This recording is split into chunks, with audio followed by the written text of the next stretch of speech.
खुलुमबाय बेयो बड'लेण्ड इंखं टेलिभिजन दिनै 29 एप्रिल 2020 बुधबारखालि सानसेनि बरादखौ नोंथांमोननि खाथियाव लानानै फैदों आं सदानन्द दैमारिया। सिगां फरायथिनो लादों मेष राशि। दिनैनि साना जोबोर मोजां, गोसोनि बोलोआ बांगोन, समाजाव मान मोनगोन, मावनो लानाय खामानिखौ मावफुंनो हागोन, गुबुननि गोसोखौ बोनो हागोन, रांखावरियाव जोबोर मोजां, फालांगियावबो मोजां मुलाम्फा मोनगोन।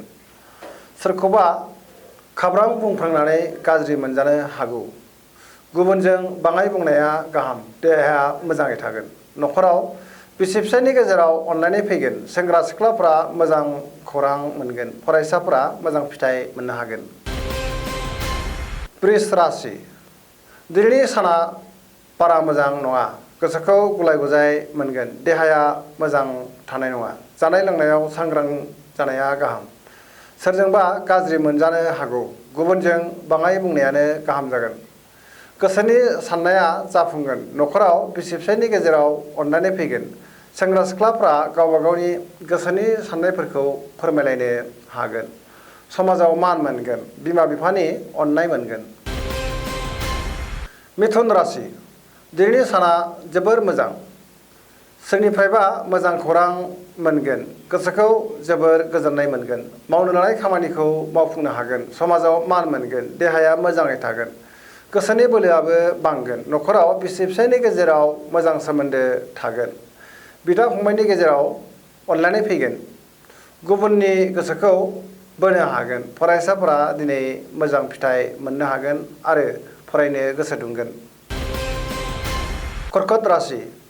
दिनैनि साना मोजां आरो गाज्रिनि गेजेरजों बाबेनलांगोन, गोसोखौ गुलाय गुजाय मोनगोन, समाजाव मान मोनगोन, रांखावरियाव बारा मोजां नङा, फालांगियाव बारा मोजां नङा होनजायो, खहा जानायनि सम्भाबना दङ, देहाया मोजाङै थागोन, अब्लाबो जानाय लोंनायाव सांग्रां जानाया गाहाम, गुबुनजों बाङाइ बुंनाया गाहाम नङाब्ला गोरोन्थि सानजागोन, बहाबा थांनांगौ दंब्ला दिनै थांथ'यैआनो गाहाम जागोन, सोरबा गाज्रि नोजोर होखोमागोन। सिंह राशि। दिनैनि साना मोजां आरो गाज्रिनि गेजेरजों बाबेनलांगोन, गोसोखौ गुलाय गुजाय मोनगोन, माखौबा बांद्राय लुबैनाय मोनगोन, न'खराव बिसि फिसायनि गेजेराव एना एनि फैनो हागौ, मावनो लानाय खामानिखौ मावफुंनो हागोन, देहाया मोजाङै थानाय नङा, जानाय लोंनायाव सांग्रां जानाया गाहाम, रांखावरियाव बारा मोजां नङा, खरसाया बांगोन, फालांगियाव मोजां होनजायो, मावनो लानाय खामानिखौ मावफुंनो हागोन, समाजाव मान मोनगोन, गुबुननि हेफाजाब मोननो हागोन। कन्या राशि। दिनैनि साना जोबोर मोजां, समाजाव मान मोनगोन, रांखावरियाव जोबोर मोजां, गोसोनि बोलोआ बांगोन, गुबुनजों मोजां सोमोन्दो लाखिनो हागोन, गोथों आरो मोजां साननो रोंगोन, न'खराव बिसि फिसायनि गेजेराव अनलायनाय फैगोन, सेंग्रा सिख्लाफ्रा मोजां खौरां मोनगोन, बाथ्राखौ सानै हयै बुंनाया गाहाम, देहाया मोजाङै थागोन, अब्लाबो जानाय लोंनायाव सांग्रां जानाया गाहाम, गुबुननि गोसोखौ बोनो हागोन, सेंग्रा सिख्लाफ्रा गावबा गावनि गोसोनि साननायफोरखौ फोरमायलायनो हागोन, फरायसाफोरा दिनै मोजां फिथाइ मोनगोन आरो फरायनायाव गोसो दुंगोन, धोरोमारि बिथिङाव गोसो दुंगोन, हरखाबै बहानिफ्रायबा मोजां खौरां फैगोन। तुला राशि।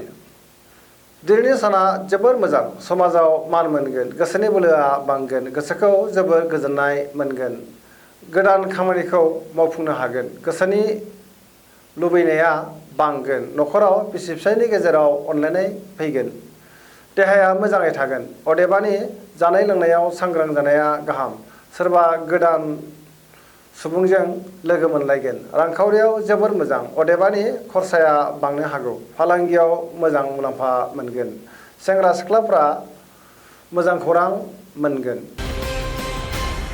वृश्चिक राशि। दिनैनि साना जोबोर मोजां, गोसोखौ जोबोर गोजोननाय मोनगोन, गोसोनि बोलोआ बांगोन, गुबुननि गोसोखौ बोनो हागोन,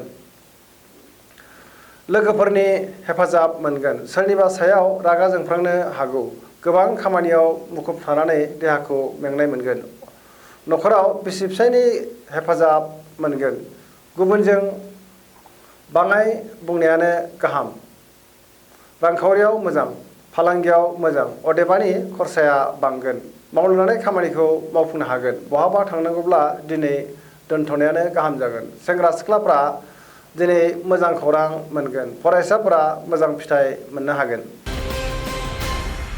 धनु राशि दिनैनि साना मोजां आरो गाज्रिनि गेजेरजों बाबेनलांगोन। गोसोखौ गुलाय गुजाय मोनगोन। मावनो लानाय खामानिखौ मावफुंनो हागोन। न'खराव बिसि फिसायनि गेजेराव अनलायनाय फैगोन। देहाया मोजाङै थागोन। रांखावरियाव बारा मोजां नंद्राया। फालांगियाव मोजां होनजायो। समाजाव मान मोनगोन। गुबुननि हेफाजाब मोननो हागोन। फरायसाफोरा मोजां फिथाइ मोनगोन। सेंग्रा सिख्लाफ्रा दिनै गावबा गावनि गोसोनि साननायफोरखौ फोरमायलायनो हागोन। मकर राशि दिनैनि साना जोबोर मोजां थागोन। गोसोखौ जोबोर गोजोननाय मोनगोन। मावनो लानाय खामानिखौ मावफुंनो हागोन। रांखावरियाव जोबोर मोजां। फालांगियावबो मोजां मुलाम्फा मोनगोन। न'खराव बिदा फंबायनि गेजेराव अनलायनाय फैगोन। गुबुनखौ मोजां नोजोरजों नायोब्ला मुलाम्फा मोनगोन। देहाया मोजाङै थागोन। अब्लाबो जानाय लोंनायाव सांग्रां जानाया गाहाम। सेंग्रा सिख्लाफ्रा मोजां खौरां मोनगोन। फरायसाफ्रा मोजां फिथाइ मोननो हागोन आरो फरायनायाव गोसो दुंगोन। कुम्भ राशि दिनैनि साना जोबोर मोजां। गोसोखौ जोबोर गोजोननाय मोनगोन। गोसोनि बोलोआ बांगोन। गुबुननि गोसोखौ बोनो हागोन। रांखावरियाव जोबोर मोजां। फालांगियावबो मोजां मुलाम्फा मोनगोन। समाजाव मान मोनगोन। देहाया मोजाङै थागोन। न'खराव बिसि फिसायनि गेजेराव अनलायनाय फैगोन। गोदान खामानिखौ दिनै जागायनो हागोन। गोथों साननो रोंगोन। मावनो लानाय खामानिखौ मावफुंनो हागोन। गुबुननि हेफाजाब मोनगोन। सोरजोंबा बाखनाय जानो हागौ। मीन राशि दिनैनि साना बारा मोजां नङा। देहाया बारा मोजां थानाय नङा। गोबां सानब्रेनानै गोसोखौ लोरबां मोनगोन। जानाय लोंनायाव सांग्रां जानाया गाहाम। गोसोखौ गुलाय गुजाय मोनगोन। मोजां थांखि लानो रोंनाय नङा। गुबुनखौ बांद्राय फोथायोब्ला खहा जानो हागौ। न'खराव बिसि फिसायनि गेजेराव एना एनि फैनोबो हागौ। रांखावरियाव मोजां होनजायो। खरसाया नाथाय बांगोन। फालांगियाव मोजां होनजायो। सोरबा गोजाम लोगोजों जानबुङाव रायज्लायनो खाबु मोनगोन। फरायसाफोरा मोजां फिथाइ मोनगोन आरो फरायनायाव मोजां गोसो दुंगोन। सेंग्रा सिख्लाफ्रा मोजां खौरां मोनगोन। बिमा बिफानि अननाय मोनगोन। दिनैनि राशि फरायथिनाया एसेनोसै।